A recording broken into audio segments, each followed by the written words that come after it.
आज हमारे बच्चे पढ़ने के लिए, खास करके मेडिकल एजुकेशन के लिए, दुनिया के छोटे छोटे देशों में जा रहे हैं।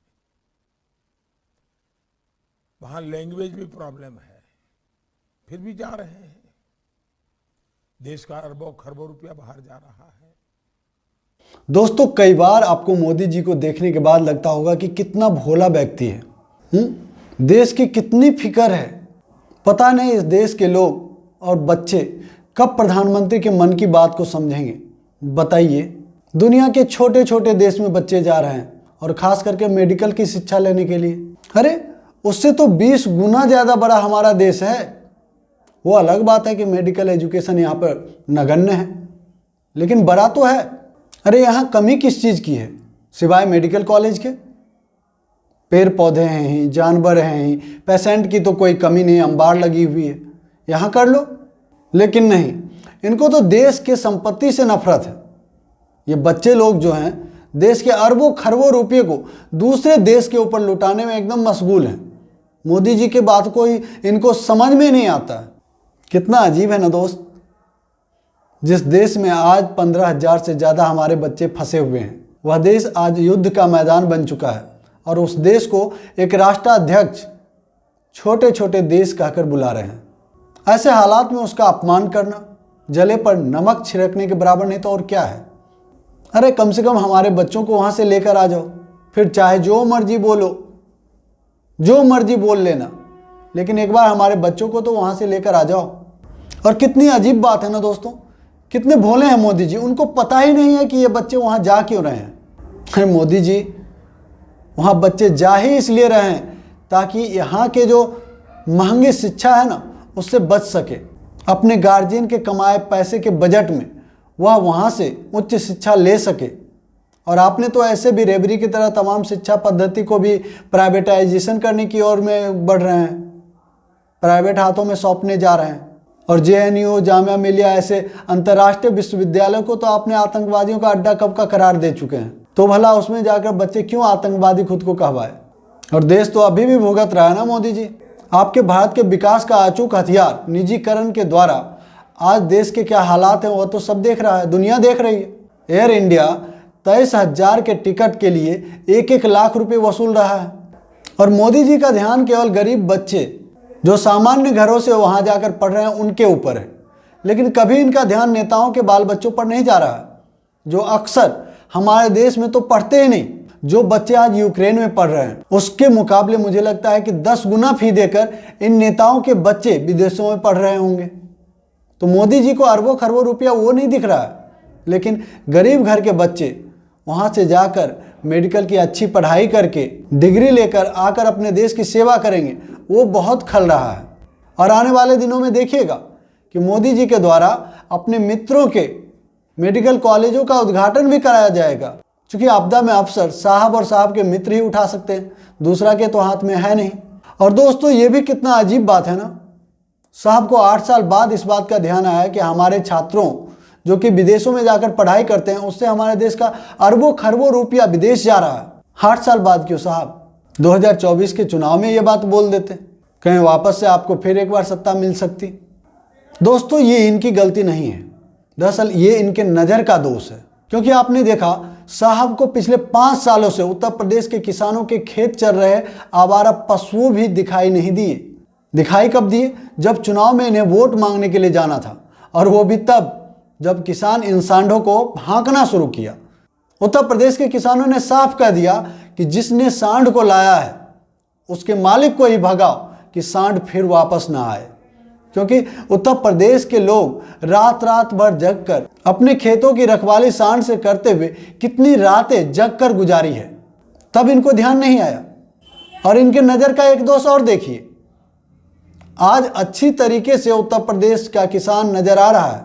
उनके दुख तकलीफ, आहा, किसान उत्तर प्रदेश में कराहता है, दिल मोदी जी का दिल्ली में फटता है। अजीब है ना। लेकिन यही किसान साल भर तक दिल्ली के तमाम बॉर्डरों पर जाकर धूप, जाड़ा, गर्मी, बरसात में अपने दिन काटे, अपनी आवाज उठाई, अपनी दुख बताया। नजर तो छोड़ो, नजर तो नहीं आए ये किसान इनके दुख दर्द भी उनको सुनाई नहीं दिया। इन्हें सिर्फ और सिर्फ अडानी और अंबानी जैसे मित्रों ही दिखाई देते हैं। सबका साथ, मित्रों का विकास और मित्रों को मोदी का विश्वास, यही इनका आंतरिक मामला है। नहीं दोस्तों, आप ही बताइए मुझे, साहब ने इन 8 सालों में किया क्या? उतने बड़े पद पर रहकर उनको पता नहीं चलता कि देश में क्या चाहिए नहीं चाहिए। सिर्फ और सिर्फ आरएसएस के एजेंडा पर ही काम करना प्रधानमंत्री का काम रह गया क्या? 8 सालों तक आपको पता नहीं चला कि देश में मेडिकल सुविधा की कितनी कमी है, इस क्षेत्र में कितना कुछ किया जा सकता है। छोटा देश है यूक्रेन, लेकिन मेडिकल की शिक्षा अगर अच्छी दे रही है, सस्ती दे रही है, तो फिर वहां से शिक्षा लेने में क्या दिक्कत है? आपका कलेजा फटा जा रहा है, तो कुछ कारण तो समझ में आए। दोस्तों, मैं आपको बताऊं कि इस मामले में मोदी जी जो भी दलीलें देंगे वो बिल्कुल हास्यास्पद ही होगा, क्योंकि इन्होंने तो अपना वक्त सिर्फ मूर्ति बनाने में, वो भी चाइना से, उसी चाइना से जो हमारी जमीन को हथिया कर बैठा है, हमारी टेरिटरी में बस्ती बसा रहा है, और साहब को चाइना का नाम लेने में भी मुंह में दही जम जाता है। दोस्तों, अगर पर्सनली मैं बताऊं तो मुझे कोई दिक्कत नहीं, प्रधानमंत्री जो चाहे बोले, आज़ादी है। आपको हमने उस पद पर बैठाया है, आप शहंशाह हैं, हमने आपको बनाया है, शान से ज़िंदगी जिए, कोई बात नहीं।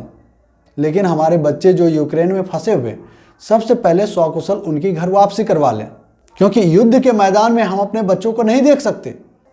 और दोस्तों, युद्ध से याद आया रसिया। दोस्तों, भारत की तमाम गधी मीडिया यूक्रेन पहुंच चुकी है पर्यटन के लिए, लेकिन रूस में कोई नहीं दिखेगा आपको। क्यों भाई? अगर रिपोर्टिंग ही करनी है तो 2 तरफा करो, एक तरफा क्यों कर रहे हो? पुतिन ने यूक्रेन को बर्बाद कर दिया, तहस नहस कर दिया। अरे जरा रूस में भी जाके तो देखो यूक्रेन ने क्या खूब मचाया है। चलो, अगर वो नहीं दिखा सकते कोई बात नहीं, मत दिखाओ, लेकिन कम से कम रूस के अंदर ही रूस के शानदार लोग जो मानवता के लिए युद्ध के खिलाफ प्रदर्शन कर रहे हैं, उसे तो दिखाओ, ताकि पुतिन की भी आंखें खुली। लेकिन नहीं, आपकी पुतिन के सामने पैंट गीली हो जाएगी, आप रूस नहीं जाओगे, हरगिज नहीं जाओगे। और दोस्तों, मैं आपको दिखाता हूं, यह है मॉस्को के Meyerhold theatre and cultural centre की निदेशक कोवलस्काया। इन्होंने यूक्रेन पर रूसी हमले के विरोध में इस्तीफा दे दिया। कोवलस्काया ने अपने इस्तीफा में लिखा, एक हत्यारे यानी कि पुतिन के लिए काम करना और फिर उसके बदले में उससे सैलरी लेना उनके लिए मुश्किल है। इतने कड़े शब्दों में युद्ध की आलोचना, अपने राष्ट्रपति की आलोचना कोई कर सकता है क्या? लेकिन भारतीय मीडिया इस चीज को नहीं दिखाएगी। दोस्तों, आप सभी से भी निवेदन है, देश के जितने भी लोग हैं, रूस और यूक्रेन का युद्ध देखिए, जमकर देखिए, लेकिन मानव के जीवन में जो तबाही इस युद्ध ने मचाया है, उसकी विभीषिका को भी महसूस करने की कोशिश कीजिए। क्योंकि जिस तरीके से हमारे देश के भाईचारा को आग लगाई जा रही है ना, जो हमारा देश आज अलग अलग जातियों धर्मों में सुलग रहा है ना, वह भी वैसे ही भड़कने वाला है जैसे आज रूस और यूक्रेन भड़का है। मुझे लगता है कि कहीं ना कहीं उससे भी ज्यादा विनाशक होगा हमारे यहाँ। इसलिए आप सब लोग, हम सभी भारतीयों को रूस और यूक्रेन का ये युद्ध जरूर देखना चाहिए। वहाँ की विभीषिका को, लोगों के कष्ट को, दर्द को फील करना चाहिए, महसूस करना चाहिए।